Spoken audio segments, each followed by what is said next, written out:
Kota Pekalongan merupakan salah satu kota di pesisir pantai utara Provinsi Jawa Tengah. Mempunyai garis pantai sepanjang 6,15 km dan berbatasan langsung dengan laut, sehingga Kota Pekalongan memiliki potensi alam kelautan berupa produksi ikan laut. Selain itu, Kota Pekalongan juga memiliki potensi wisata di sekitar garis pantai yang dapat dikembangkan menjadi wisata air. Senada dengan hal tersebut, Menteri Pekerjaan Umum dan Perumahan Rakyat Basuki Hadimulyono memiliki gagasan untuk membangun wisata air di Kota Pekalongan, di mana nantinya wisata air ini diproyeksikan menjadi objek wisata air terbesar di Indonesia. Gagasan itu disampaikannya saat meninjau pembangunan tanggul pengendalian banjir dan rob di Kota Pekalongan. Gagasan tersebut kemudian disampaikan secara langsung oleh Wali Kota Pekalongan HM Sailani Mahfudz kepada Presiden Joko Widodo beberapa waktu yang lalu. Pembangunan ini akan dibiayai penuh oleh pemerintah pusat melalui Kementerian Pekerjaan Umum dan Perumahan Rakyat atau PUPR dengan total anggaran sebesar 30 miliar rupiah. Pembangunan wisata air terbesar di Indonesia ini direncanakan akan ada 4 titik. Untuk pembangunan tahap pertama akan dipusatkan di Pantai Pasir Kencana dengan kekhasannya yakni wisata pantai batik yang dikemas dengan konsep artificial tourism atau wisata buatan. Kemudian Pantai Sari dengan konsep coastal kuliner.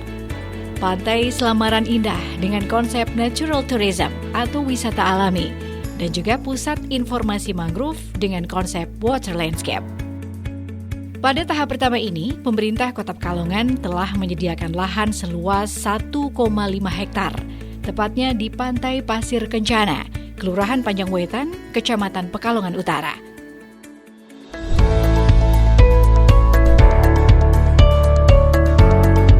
Objek wisata air terbesar ini di dalamnya akan dilengkapi dengan spot selfie, panggung budaya, taman budaya, taman bermain, stand kuliner, wahana air, promenade, plaza, dan berbagai fasilitas lain. Pembangunan wisata air terbesar di Indonesia ini diharapkan akan meningkatkan jumlah wisatawan yang berkunjung ke Kota Pekalongan, sehingga semua produk unggulan seperti batik, kuliner, dan produk lain yang dihasilkan oleh masyarakat bisa dibeli wisatawan, sehingga meningkatkan perekonomian masyarakat. Okupansi hotel pun diharapkan akan meningkat. Dengan dibangunnya wisata air terbesar, maka diharapkan juga bisa memberikan dampak positif kepada lingkungan dan kawasan utara, di mana kawasan utara merupakan kawasan yang masih menjadi permasalahan Kota Pekalongan karena terus dilanda rob, sehingga menyisakan berbagai masalah seperti pengangguran, keterbelakangan, dan kemiskinan. Dengan terwujudnya proyek ini, maka pemerintah Kota Pekalongan berharap bisa menumbuhkan perekonomian di kawasan utara. Assalamualaikum warahmatullahi wabarakatuh. Sebentar lagi Kota Pekalongan akan memiliki wisata air terbesar di Indonesia. Kita patut bersyukur karena dengan dibangunnya wisata air ini akan memberikan dampak positif terutama di sektor pariwisata Kota Pekalongan. Selain itu, adanya wisata air juga akan berdampak positif bagi lingkungan dan warga masyarakat, khususnya adalah warga masyarakat Kota Pekalongan yang kita cintai ini. Di kawasan utara, yang selama ini kita tahu kawasan yang memiliki permasalahan dengan rob yang dirasakan oleh warga masyarakat sekitar ini, yaitu di utara ini hampir 11 tahun. Kami punya harapan besar dengan adanya wisata air terbesar akan bisa meningkatkan perekonomian di kawasan utara Kota Pekalongan sehingga akan berdampak langsung terhadap kesejahteraan masyarakat sekitarnya. Terima kasih. Wallahul muwaffiq ila aqwamit thoriq. Wassalamualaikum warahmatullahi wabarakatuh. Selain itu, untuk mengatasi limpasan air rob di wilayah pesisir utara, pemerintah Kota Pekalongan mengambil langkah darurat dengan membangun tanggul darurat di 10 titik, yakni Degayu, Pabean Panjang Wetan, Pasir Keraton Keramat, Randu Jajar, Selamaran, Tanggul Kalimati Selamaran, Tirto Bremi, Tirto Meduri, dan Krapiak.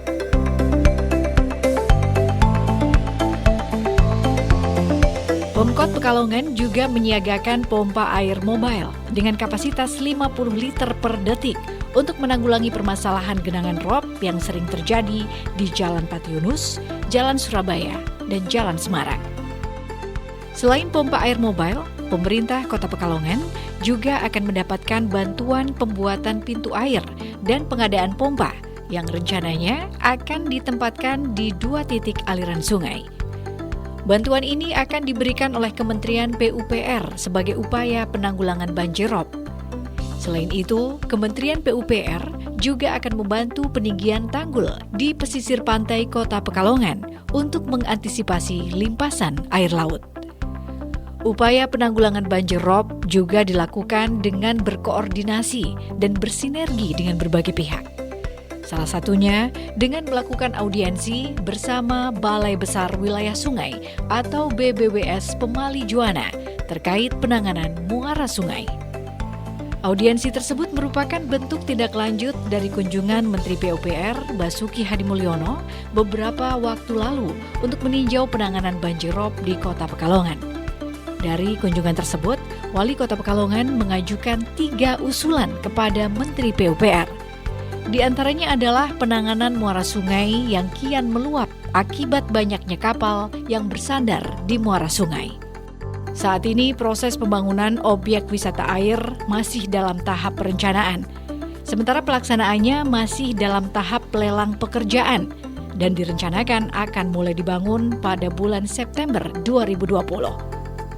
Proses pengerjaan fisik pembangunan wisata air dilakukan secara multi-years dan ditargetkan selesai pada tahun 2021.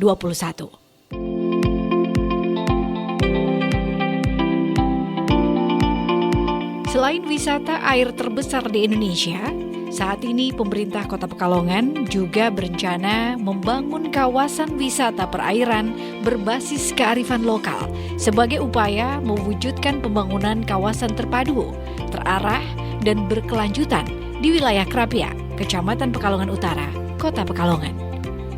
Konsep penataan kawasan Krapiak tidak hanya membangun infrastruktur untuk menangani kawasan kumuh saja, namun juga membangun sarana untuk penanggulangan banjir dan rob. Selain itu, pembangunan ini diharapkan akan mengubah wajah kawasan tersebut menjadi kawasan yang menarik dan mendukung wilayah destinasi wisata di Kota Pekalongan. Pemilihan Krapiak sebagai kawasan pembangunan karena di samping kondisinya kumuh, kawasan ini memiliki banyak potensi yang bisa dikembangkan, baik potensi perikanan maupun budaya dan batik, dengan didukung potensi wisata kuliner khas daerah setempat, seperti lopis, gulai kacang hijau, miso dengkil, bubur suro, dan kuliner khas lainnya. Pembangunan kawasan wisata perairan berbasis kearifan lokal ini direncanakan akan mulai dikerjakan pada bulan September mendatang. Berdasarkan engineering cost estimate, anggaran yang dipersiapkan untuk penataan kawasan ini yakni 50 miliar rupiah. Namun anggaran tersebut masih dalam review detail engineering design atau DED oleh Balai Prasarana Permukiman Wilayah Jawa Tengah atau BPPW Provinsi Jawa Tengah, Direktorat Jenderal Cipta Karya Kementerian PUPR.